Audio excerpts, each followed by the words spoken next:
Assalamu alaikum mbooloo mi mbaa jàmm ngeen yendoo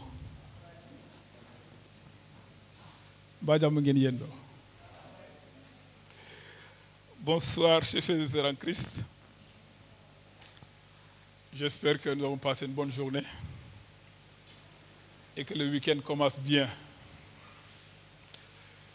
J'aimerais encore une fois rendre grâce à Dieu pour ce privilège qu'il me donne ce soir de partager la parole avec vous. Je remercie également l'homme de Dieu, Evra, notre pasteur, qui m'a associé à cette veillée-là. Il m'a été demandé de partager sur le thème, le sous-thème, j'allais dire, les armes de Dieu pour le repositionnement. Mais en lisant le sous-thème, j'ai estimé bon de reformuler ça autrement. Aussi, j'ai dit les conditions de Dieu pour le repositionnement. Parce que quand j'ai vu le thème qui suit après, apparemment il y a le mot armure toujours. Donc j'ai dit les conditions de Dieu pour le repositionnement. Donc la régie, certainement vous allez retoucher un peu le thème. Les conditions de Dieu pour le repositionnement. Je crois que depuis le début de l'année, c'est un mot qui est souvent revenu. On l'a suffisamment défini. Je ne vais pas revenir sur la définition. Mais tel que nous sommes tous assis ici, je crois que nous voulons tous être repositionnés. Et en lisant la Bible, je me suis rendu compte que le Seigneur Jésus lui-même, à chaque fois qu'il a rencontré des hommes et des femmes, le plus souvent, il posait la question s'il ce qu'il voulait. C'est là qu'il voulait la guérison, il pouvait leur demander « Veux-tu être guéri ?» Après, il déclarait le mot de la guérison. J'aimerais que l'on lise Jean chapitre 5 en guise d'introduction. Dans Jean chapitre 5, on a vu... ça te dérange que je me déplace? Je dois me... Qu'est-ce qui t'arrange? Que je mette... Alors là, c'est une punition. Hein? Dans Jean chapitre 5, nous avons une situation ici d'un homme qui était dans une position depuis 38 ans. À compter du verset 5, il est écrit, là se trouvait un homme malade depuis 38 ans. Jésus le vit couché, sachant qu'il était déjà là depuis longtemps. Lui dit, veux-tu retrouver la santé?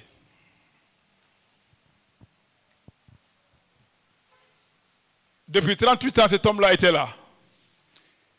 La position, c'était la position couchée. Couché veut dire qu'il est vaincu par la maladie. Couché veut dire qu'il est terrassé par la maladie. Cet homme, j'imagine, à cause de cette position-là, cet homme a perdu beaucoup d'opportunités dans la vie. S'il était étudiant, il ne pouvait plus aller à l'école. S'il était commerçant, peut-être il n'allait pas pouvoir vendre. S'il était peut-être père de famille, il n'allait pas pouvoir s'occuper de sa famille. Pourquoi? Parce que tout simplement, il était couché.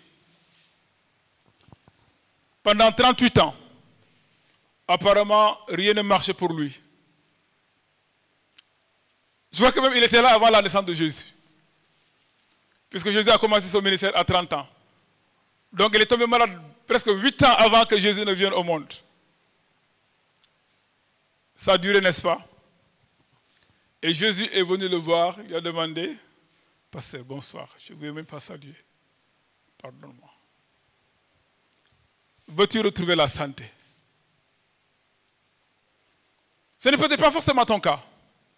Mais vous savez, nous tous, nous avons une histoire, nous avons un vécu. Peut-être que ça ne marche pas quelque part dans ta vie. Vous savez, souvent, l'image que nous projetons en nous les hommes, Parfois n'est pas forcément la bonne, n'est pas la vraie, à cause de notre nature. Parfois nous souffrons socialement, mais nous donnons l'impression d'être heureux. Parfois nous combattons contre l'échec depuis longtemps, mais nous faisons l'effort de donner l'impression que nous réussissons. Parfois nous menons les luttes en tant que mariés, mais nous donnons l'impression que voilà, tout marche bien dans le foyer. Pendant que peut-être dans le boulot, on donne l'impression que mon boulot marche, parfois alors que ça ne marche pas en réalité. Ça veut dire que nous sommes dans une position couchée. Rien ne marche. Et subitement, nous rencontrons Jésus. Vous savez, il est intéressant de noter que quand Jésus a posé la question à cet homme, veux-tu être guéri? Cet homme ne lui a pas dit oui ou non. Cet homme s'est mis à bavarder, à lui raconter des histoires. Pour dire combien de fois parfois nous sommes compliqués quand le Seigneur nous pose une question. Et le soir, ce soir, peut-être Jésus va te demander, veux-tu être repositionné, ma fille? Veux-tu être réellement repositionné, mon fils? Je ne veux pas que ce soit juste un programme de trop, où tu vas dire, voilà, cette année, le thème principal, c'est le repositionnement. Et je crois que depuis janvier, on en parle. On en parle et on en reparlera. Mais si réellement tu le veux, je suis d'accord avec toi que Jésus aussi le veut. Parce que Jésus veut que tout le monde ici soit repositionné. Et quand nous parlons de repositionnement, ce n'est pas seulement socialement, c'est aussi spirituellement. Nous en avons tous besoin. Tous tant que nous sommes, nous avons besoin d'être repositionnés. Si on est couché, on a besoin d'être debout. Et cet homme, figurez-vous, était finalement debout. Et Jésus a laissé entendre. Mon Père agit jusqu'à présent, au verset 17, moi aussi j'agis. Et Jésus, c'est Jésus que nous servons, il agit jusqu'à présent. Ton cas, quel que soit ton cas, Jésus peut être ton cas. Il peut te repositionner.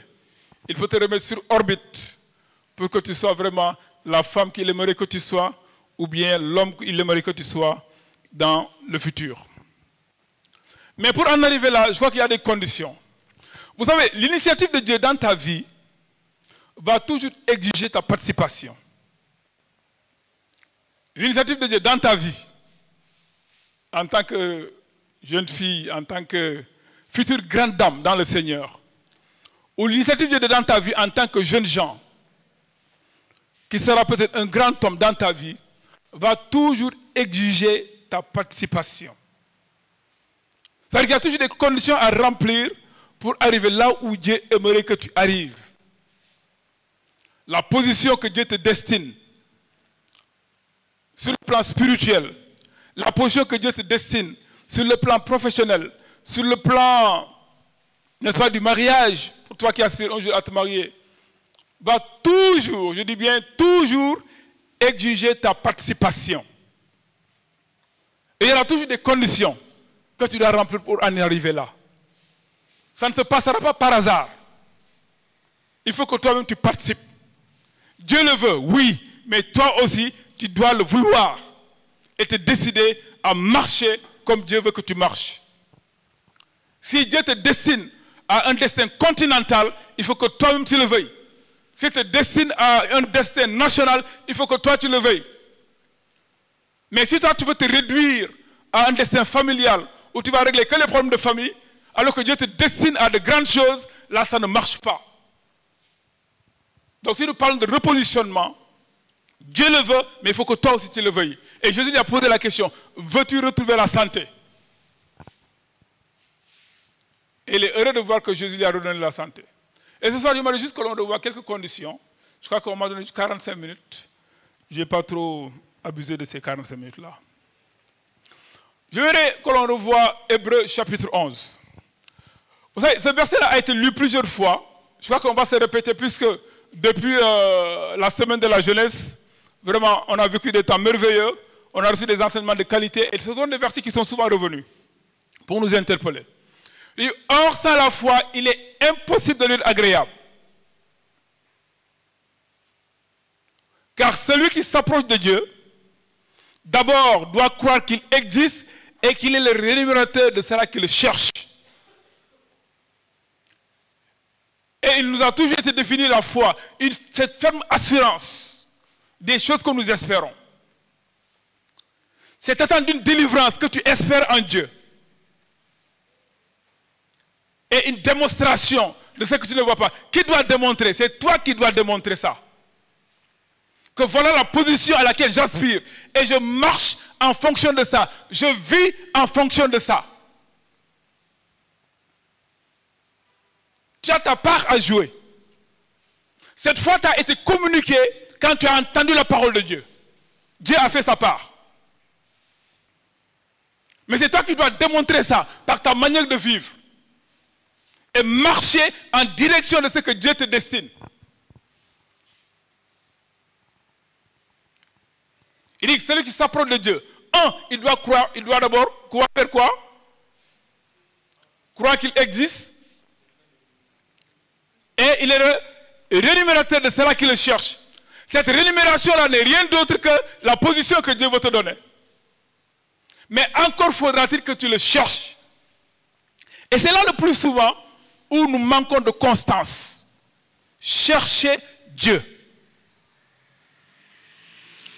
Frère, ce Dieu dont on nous parle, toi et moi, on doit le chercher. Le plus souvent, on s'est contenté de la foi quand on nous a juste parlé de Jésus. On l'a accepté comme Seigneur et Sauveur. Mais on ne l'a pas suffisamment cherché pour l'expérimenter nous-mêmes au point de dire, j'ai entendu parler de lui, maintenant moi je l'ai vu.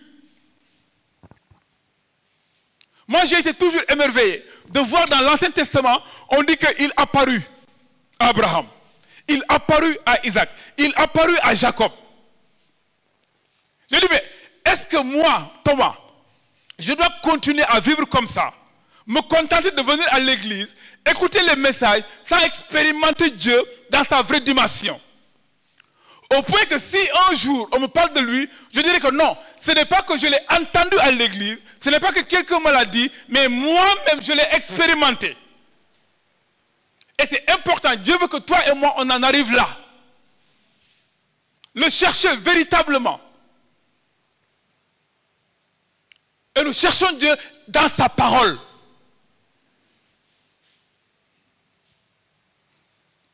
Vous savez, si je demandais ici qui a lu entièrement la Bible, peut-être on aura moins de mains levées.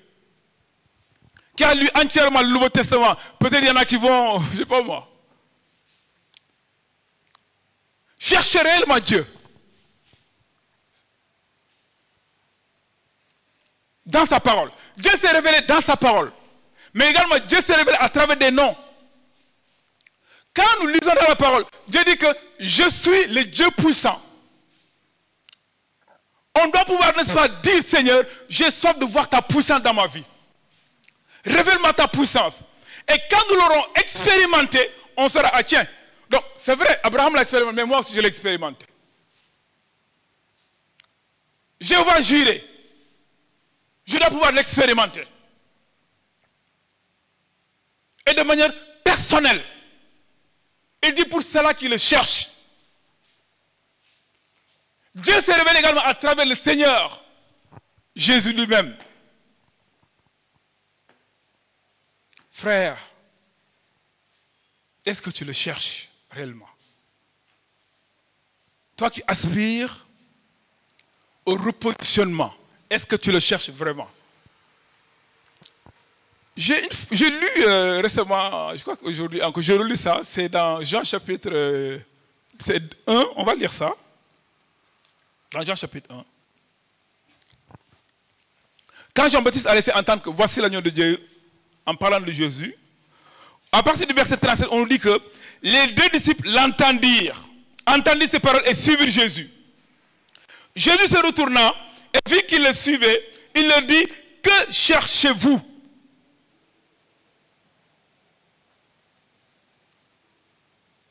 Que cherches-tu? Que cherches-tu?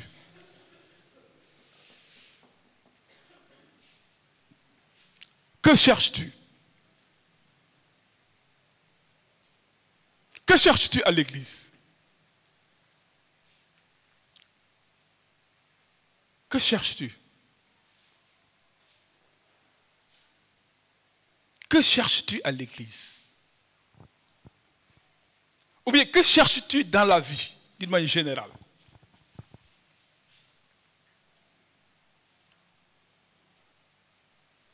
Que cherches-tu? Vous savez, ces deux-là ont suivi Jean-Baptiste. Pendant combien d'années? Je ne sais pas. Mais Jean-Baptiste a introduit Jésus. On a dit qu'ils ont laissé Jean-Baptiste et ils ont suivi Jésus. Et quand ils l'ont vu, Jésus pose cette question-là. Que cherchez-vous? Qu'est-ce qu'ils ont dit? Ils lui répondent, Rabbi, ce qui se traduit maître.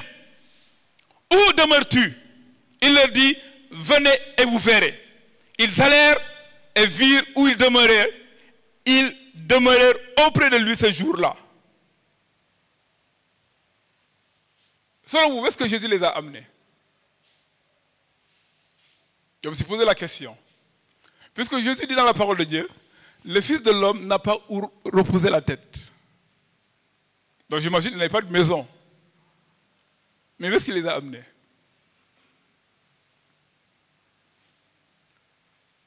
En priant, je dis, la pensée qui me venait à l'esprit, c'est qu'il les a introduits dans la présence du Père. Il les a introduits dans le royaume de Dieu. Parce que Jésus ne va jamais gaspiller ton temps. Il ne va pas perdre ton temps. Si tu décides de suivre Jésus, il ne va pas perdre ton temps. Il va t'entretenir de ce qui concerne le Père.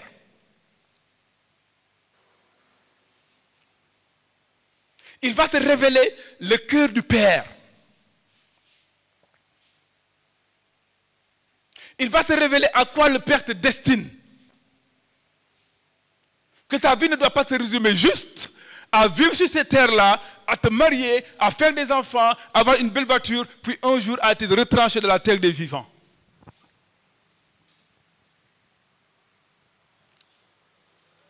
Qui suis-tu? C'est aussi important. Parce que quand tu suis Jésus, en réalité, il te montre le chemin.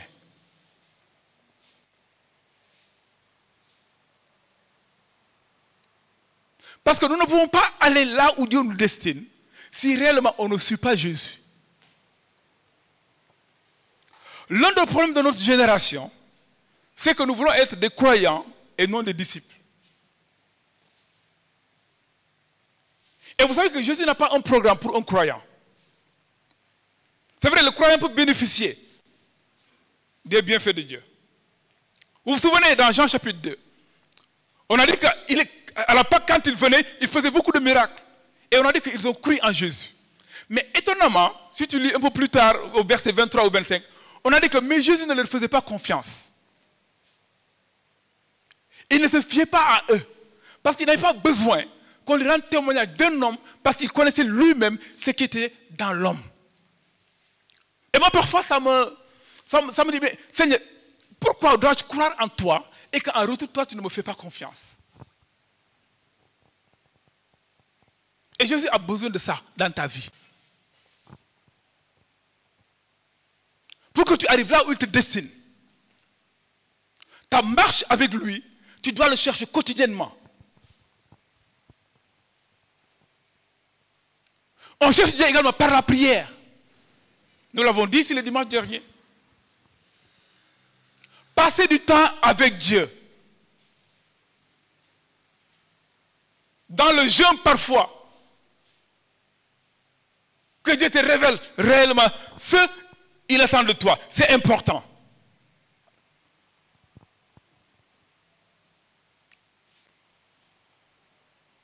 Est-ce que tu cherches Dieu réellement?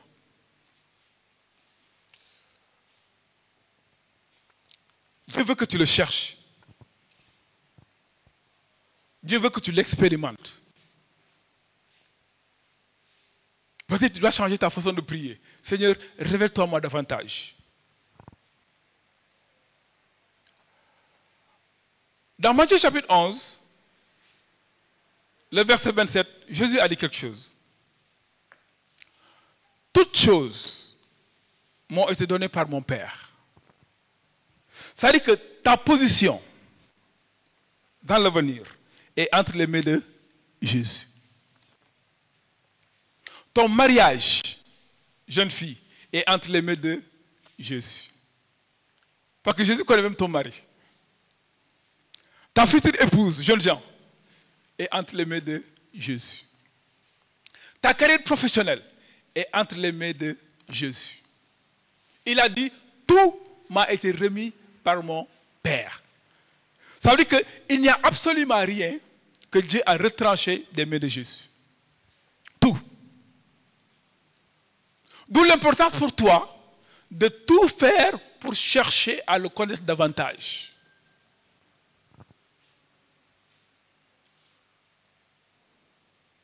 Quoi qu'il t'en coûte, cherche à développer cette intimité avec Jésus.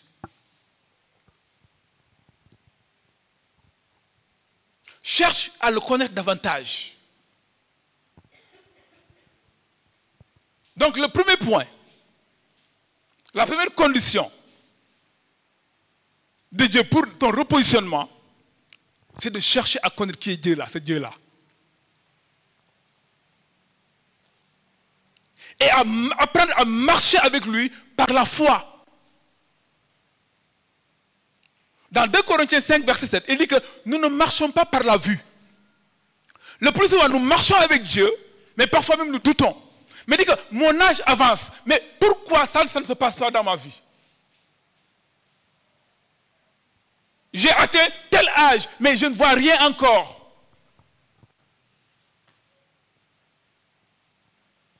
Apprends à marcher par la foi. Ça, humainement, nous sommes toujours tentés de chercher à voir quelque chose. On veut avoir des preuves. On veut voir pour progresser. C'est vrai. Mais Dieu nous invite à marcher par la foi. Car sans cette foi-là, il est impossible de lui être agréable.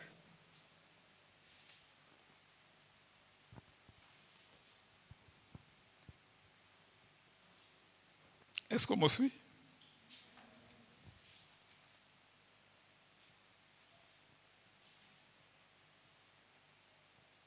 Deuxième condition.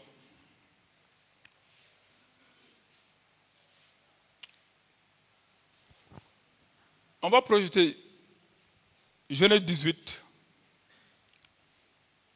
verset 19. Dieu a dit quelque chose qui m'a beaucoup touché, parlant d'Abraham. C'est pourquoi il a appelé Abraham. Et je crois que aussi c'est pourquoi il t'a appelé. Dans Genèse chapitre 18, le verset 19, il dit ceci. Car je l'ai choisi afin qu'il ordonne à ses fils et à sa famille après lui de garder la voie de l'Éternel. Deuxième condition, chercher à garder la voie de l'Éternel. En quoi faisant? En pratiquant la justice et le droit. Souvenez-vous que nous sommes justifiés par la foi en Jésus. Mais Dieu veut que l'on continue à marcher, à vivre dans cette justice-là. Et quand nous parlons de la justice de Dieu, ce n'est pas la justice des hommes. Nous parlons de cette conformité. La conformité de la vie de l'homme à la volonté de Dieu et à ses prescriptions. Et c'est pourquoi il l'a appelé, il l'a choisi.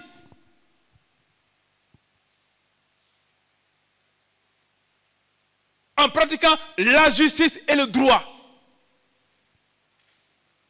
Si tu lis les versets après, il parle même des reproches qu'il a fait à Sodome et à Gomorrhe. Pour dire que la vie de justice ne rime pas avec la vie de péché. Dieu veut que tu marches dans la justice. Tu veux être positionné. Je veux être positionné. Dieu veut que je marche dans la justice. Tu veux être repositionné. Dieu veut que tu marches dans la justice, ma soeur. Dieu veut que tu marches dans la justice, mon frère. Nous n'avons pas le choix. Si nous voulons arriver spirituellement là où Dieu nous destine, quel que soit le domaine que nous voulons, nous devons marcher dans la justice.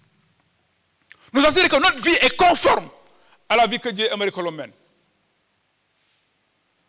Il dit, j'ai choisi Abraham pour ça.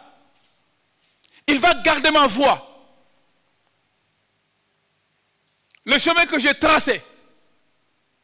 Et comment il doit le faire? En pratiquant la justice et le droit. Et j'ai vu combien de fois c'est intéressant quand nous marchons dans la justice. Tu peux nous projeter le Proverbe 21, verset 3. Proverbe 21, 3. Il dit quoi? Vous pouvez aidez-moi à lire ça s'il vous plaît. Proverbe 21, verset 3. Pratiquer la justice et le droit, voilà ce qui est pour l'Éternel préférable au sacrifice. Frère, nous faisons beaucoup de sacrifices. Le fait que je me tienne ici, c'est un sacrifice. Pendant que nous sommes là, il y en a qui dorment encore. On s'est privé de sommeil. C'est un sacrifice. Quand nous servons le Seigneur, c'est un sacrifice. Quand nous investissons dans les répétitions, ce sont des sacrifices que nous faisons. Mais il dit ici, pratiquer la justice et le droit, voilà ce qui est pour l'Éternel préférable au sacrifice. Ça veut dire que Dieu préfère que je marche dans la justice et le droit. Mais ce qui est intéressant, lisez encore le verset 21, il dit ceci. Celui qui poursuit la justice et la bienveillance trouve la vie, la justice et la gloire. Vous vous rendez compte? Si je poursuis la justice, non seulement la vie m'attend, mais aussi la gloire m'attend. Donc la position m'attend. Si tu poursuis la justice, la gloire t'attend.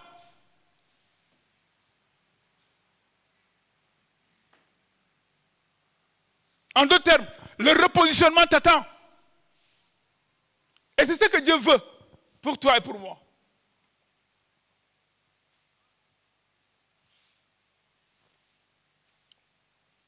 Et notre génération, si nous voulons qu'il y ait un changement, nous devons pratiquer la justice et le droit. Parce qu'aujourd'hui, on ne reconnaît pas, parfois, celui qui est mondain et celui qui est en Christ. C'est seulement le dimanche où nous faisons la différence.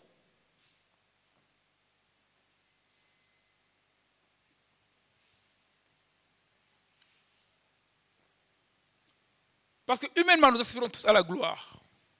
Et Dieu veut que nous pratiquions la justice et le droit. C'est important. Une vie qui est agréable à Dieu. Une vie qui glorifie Dieu. Une vie qui a en horreur le péché. C'est important. Qu'est-ce que Proverbe 10, 6 dit? Proverbe 10, verset 6, dit quoi?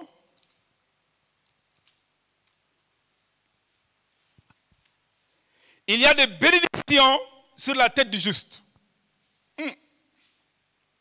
Celui qui marche dans la justice, il y a les bénédictions sur sa tête. Qui ne peut pas être béni ici? Qui ne peut pas être béni ici? C'est ce que nous recherchons, non? Entre nous, pour être francs, hein? C'est ce que nous recherchons. C'est ce que nous recherchons. Et il dit qu'il y a la bénédiction pour celui qui marche dans la justice. Sur la tête.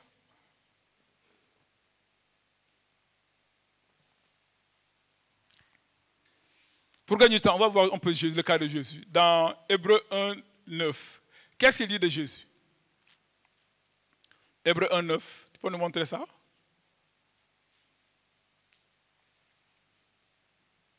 Il dit, tu as aimé la justice et tu as haï l'iniquité. C'est pourquoi, ô Dieu, ton Dieu t'a oint. Tu as aimé la justice et tu as haï l'iniquité. Ça, le plus souvent, parfois, on aime beaucoup plus notre réputation que la justice même. On dit, ah, si je fais ça, ils vont gâter mon nom. Mon témoignage sera gâté. Parfois, ce n'est même pas par amour pour la justice, mais pour notre moi. Parce que nous tenons parfois à notre propre témoignage. Si on me voit dans tel lieu, voilà ce qu'ils vont dire de moi. Donc je ne vais pas fréquenter là-bas. Ça, on est en train de verser notre témoignage, mais pas par amour pour la justice. Si on va fréquenter telle personne, voilà ce qu'ils vont dire de moi. Donc je ne vais pas fréquenter la personne. Donc on calcule les gens le plus souvent. Mais il est dit de Jésus, tu as aimé la justice. Et tu as haï l'iniquité. Conséquence, il dit, c'est pourquoi ton Dieu t'a oint. Jeunes gens, tu as aimé la justice, tu as haï l'iniquité. C'est pourquoi ton Dieu t'a promu. Hein? C'est pourquoi c'est une conséquence logique. C'est-à-dire que quand quelqu'un aime la justice, s'il a en horreur le péché sous toutes ses formes, Dieu ne peut pas être indifférent à la vie de cette personne-là. Ce n'est pas possible. Je répète, si tu chéris la justice, si tu aimes la justice, et tu as en horreur le péché sous toutes ses formes, Dieu ne peut pas être indifférent à ta vie.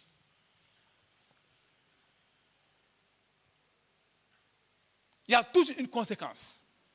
Vous savez, quand il parlait d'Abraham, il a dit que pour pratiquer la justice et le droit, il a dit que c'est ainsi j'accomplirai ce que j'ai dit de lui. Même si ce n'est pas écrit noir sur blanc, avant même la création du monde, avant la fondation du monde, Dieu t'avait déjà élu et il a écrit des choses à ton sujet. Je ne sais pas si vous comprenez ce que je viens de dire. Hein? Il y a des choses que Dieu a écrites à ton sujet, avant même la fondation du monde. Jésus lui-même, il n'est pas venu comme ça. Si tu interroges Hébreux chapitre 10, il dira que tu m'as formé un corps. Tu n'as agréé ni sacrifice, ni holocauste, mais tu m'as formé un corps. Et moi je dis, je viens, ô Dieu, pour accomplir ta volonté. Crois que tu n'es pas un accident. Si Dieu t'a formé un corps, il avait déjà écrit des choses à ton sujet que tu dois accomplir sur cette terre-là. Mais pour que tu en arrives là, tu dois mener la vie de Jésus, haïr l'iniquité et aimer la justice, afin d'entrer dans les œuvres que Dieu t'a destinées. Pour que tu puisses concrètement être positionné là où Dieu aimerait que tu sois positionné. Je ne sais pas si on me suit. Est-ce qu'on me suit? Nous n'avons pas le choix. Nous n'avons pas le choix. Même pour Jésus, qui était le Fils, il a failli qu'il ait une haine du péché. Et je dis bien que sous toutes ses formes, que ce soit dans ses pensées, que ce soit dans ses paroles, que ce soit dans ses actions, dans tout ce qu'il faisait, il avait en horreur le péché. Parce que Jésus ne voulait pas même une seconde que sa relation avec Dieu soit entachée avec son Père. C'est pourquoi Dieu aussi ne pouvait pas résister.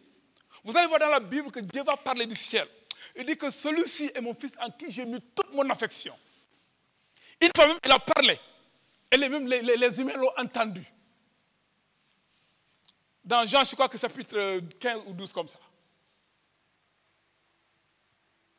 Est-ce que Dieu peut compter sur toi pour marcher dans la justice, pratiquer le droit et la justice pendant que tu es jeune? C'est un défi, hein? Mais tu ne vas pas le regretter aussi. Il sait pourquoi. Elle a pratiqué la justice et le droit. C'est pourquoi je lui ai donné un mari qui craint Dieu. Il a aimé la justice et le droit. C'est pourquoi je vais le lever très haut. Au point que dans sa génération, on va demander, mais comment il est parvenu à cette position-là? Mais regardez les Joseph. Il n'était pas égyptien. Pourtant, il est premier ministre là-bas, en Égypte. Regardez Daniel. Il a servi sous, je crois que trois empereurs. Qu'est-ce qui lui a valu cette position-là? C'est la justice et le droit.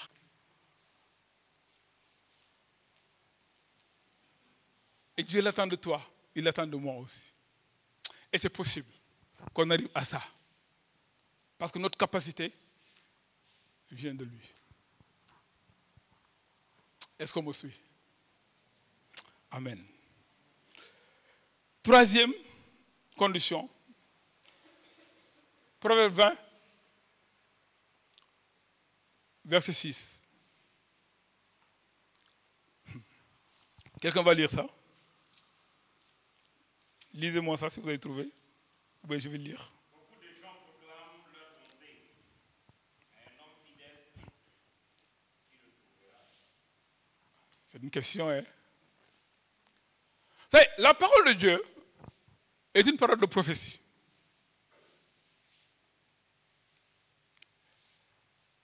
Jésus dit, ces paroles sont esprit et vie. Je prie que tu sois un homme fidèle. Je prie que tu sois une femme fidèle au nom de Jésus. Il dit, beaucoup proclament leur bienveillance.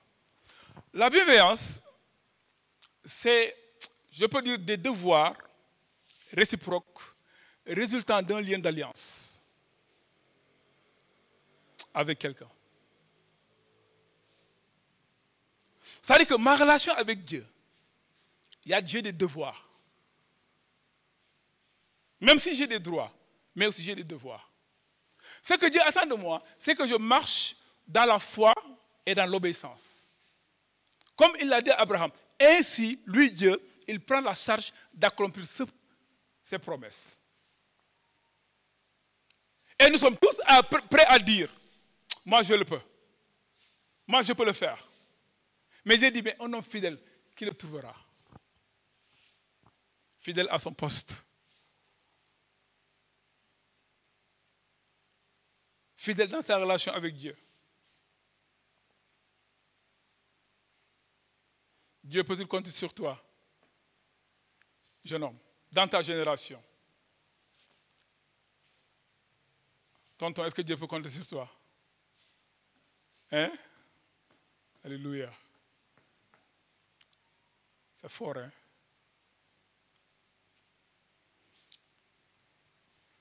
Dieu veut compter sur toi dans ta génération. Il veut que tu sois fidèle dans ta génération.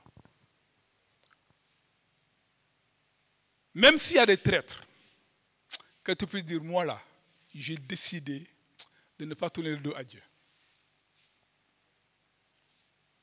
Et nous vivons un monde qui sera de plus en plus difficile.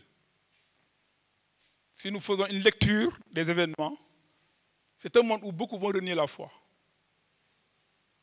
Si nous lisons à la lumière de la parole de Dieu, hein, l'amour du plus grand nombre va refroidir. Mais nous aurons besoin de persévérance. Dire au Seigneur, moi j'ai choisi de marcher avec toi. Je vais être fidèle à mon poste. Tu m'as placé ici, je resterai ici.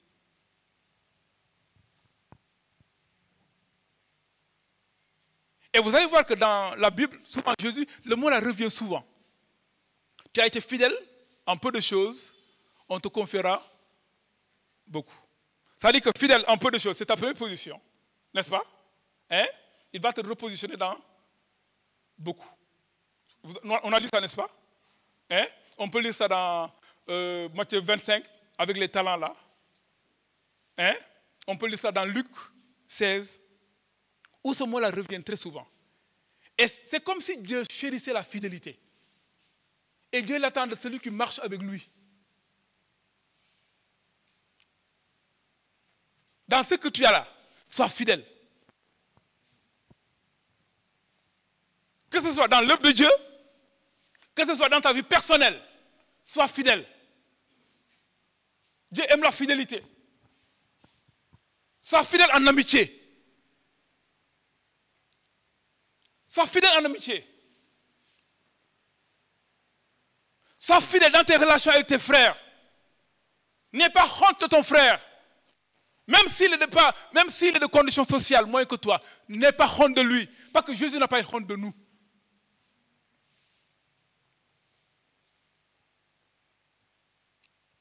Sois fidèle avec les gens avec qui tu vis.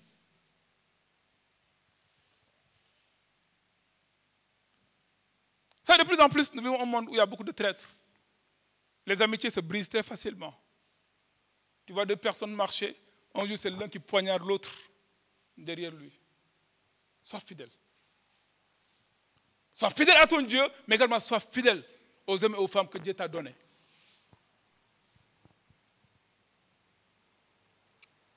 Parce que la parole de Dieu dit en Amos 3:3, est-ce que deux personnes peuvent marcher s'ils ne sont pas d'accord? Si les termes ne sont pas clairs, autant ne pas dire très clairement, j'aimerais vraiment m'arrêter. Mais si tu consens, sois fidèle. Si tu consens à marcher avec quelqu'un, sois fidèle. Si tu ne peux pas, dis-lui que les termes là, il faut qu'on les revoie, je ne sais plus. Je me retire. Marchons dans la fidélité.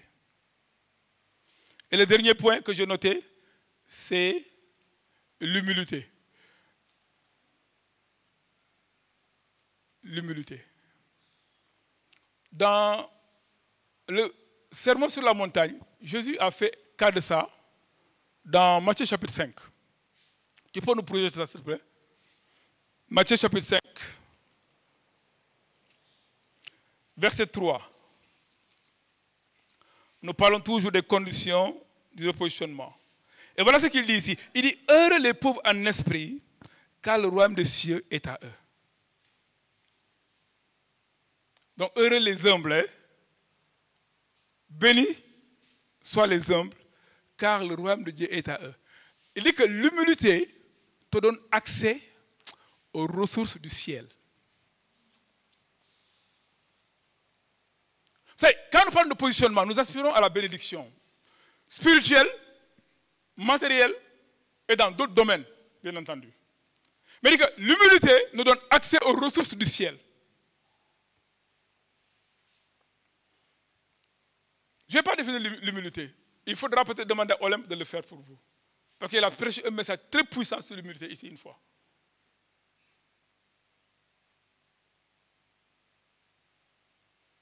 Et nous avons tous à apprendre de l'humilité. Parce que naturellement, un homme sera difficilement humble si Dieu ne l'aide pas. Naturellement. Surtout notre siècle, où on met en valeur certaines choses. On met en valeur nos diplômes. On met en valeur notre standing social. On met en valeur peut-être notre accoutrement. Il sera très difficile d'être humble. Parce que nous aimons ce qui frappe l'œil. On aime impressionner. On aime projeter une image. On aime donner une image qui n'est pas forcément la bonne image de nous-mêmes. Et tout cela, c'est des dérivés même de l'orgueil. Parfois, il y a cette fierté nationale. On pense qu'on vient d'un pays meilleur que l'autre. Parfois, c'est cette fierté régionale. On pense que je viens d'une région meilleure que l'autre. Ces gens-là, il faut faire attention à ces gens-là. Ils sont belliqueux. Parfois, on pense qu'on est plus instruit que l'autre. Ces gens-là, ils ne connaissent absolument rien. Ils n'ont même pas le baccalauréat. On a tendance à cette sous-estimation-là. C'est difficile d'être humble. Hein? C'est très difficile. Mais j'ai dit que heureux ceux-là qui sont humbles là, ils auront accès aux ressources du ciel. Et je crois que le modèle par excellence de l'humilité, c'est Jésus. C'est là où je vais terminer et je vais donner la parole. J'espère que je suis dans le temps. Je n'ai pas débordé. J'ai débordé. Je n'ai pas débordé. Je suis dans le temps. Donc je vais terminer ici. Philippiens chapitre 2. Je crois qu'il avait même lu ça ce jour-là. Je crois qu'il veut dire ça aussi. Voilà, donc dans Philippiens chapitre 2, le verset 5, il dit que « Ayez en vous les pensées qui étaient en Christ. » Lui dont la condition était celle de Dieu, il n'a pas estimé comme une proie à arracher d'être égal avec Dieu. Jésus a renoncé. L'humilité nous pousse au renoncement. C'est vrai, je suis ça, mais je renonce quand même. Je renonce à ça. Je renonce à ça. Il a renoncé d'être égal avec Dieu. Il a renoncé. C'est vrai, je suis plus grand que lui, mais je renonce à mon droit d'aînesse. J'ai m'humilié quand même. C'est vrai, il m'a dit des choses pas trop correctes quand même. Mais je renonce à mes droits. Et je libère le pardon. Et je n'ai pas laissé l'orgueil de l'âge parler, au point même de dire des paroles qui sont contraires à la justice de Dieu. C'est vrai, cette position-là me revenait de droit. Mais puisqu'on le lui a donné, je me calme. Je n'ai pas en fait toute une histoire au point d'amener tout le monde. Pourquoi? Parce que Dieu m'a demandé de garder mon calme dans l'humilité. Parce que c'est lui qui élève et c'est lui qui abaisse. Il y en a que Jésus n'a pas regardé comme une proie à arracher. Vous savez, parfois, cette rivalité-là est une expression de notre manque d'humilité. Parce qu'on estime que la place qu'on a donnée à telle personne, elle ne la mérite pas. Normalement, c'est moi. Et on voit ça dans le monde. Et parfois même, on voit ça aussi dans l'église. C'est vrai ou c'est faux? Dites-moi. Est-ce qu'on voit ça dans l'église aussi? Oui, c'est possible. Hein? Parfois même dans les groupes de louanges, l'autre voix monte, dit augmente le son. Parce qu'on veut aussi comment voix aussi soit que les gens m'écoutent aussi. Parfois même dans les rivalités. Parce que nous sommes ce que nous sommes. Figurez-vous, même les disciples de Jésus avaient ce problème-là. Vous vous rappelez, un jour, cette maman est venue demander même qu'un soit à gauche de Jésus, un soit à droite. Mais ça, nous sommes comme ça. On ne peut pas renoncer et laisser l'autre.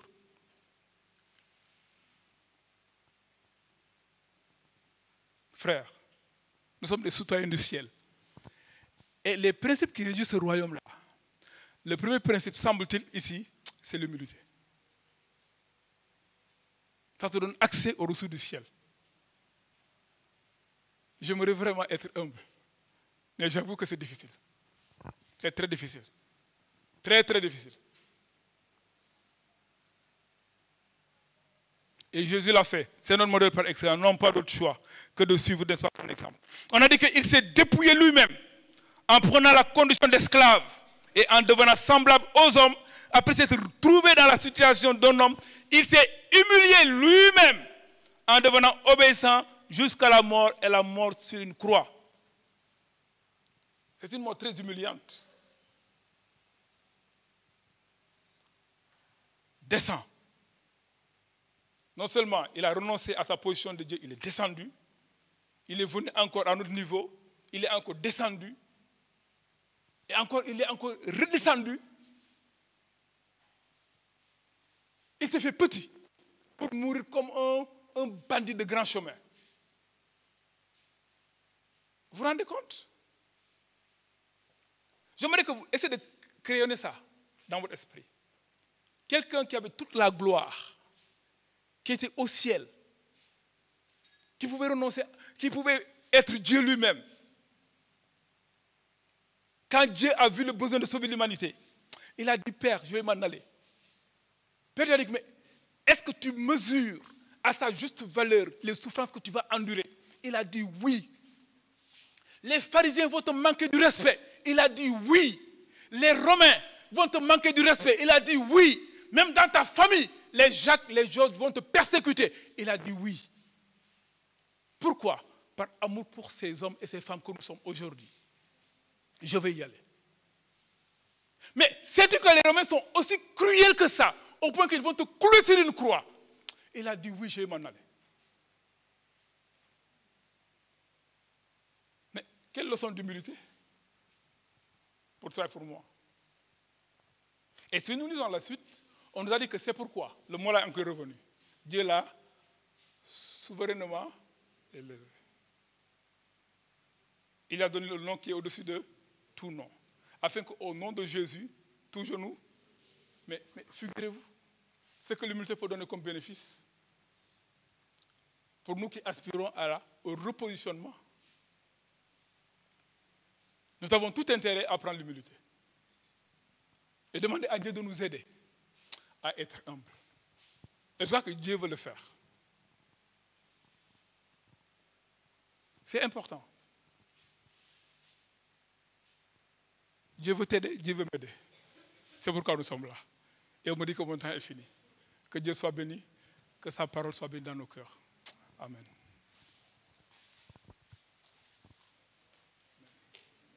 Amen, amen. Est-ce qu'on peut applaudir, acclamer pour Dieu, s'il vous plaît? Amen.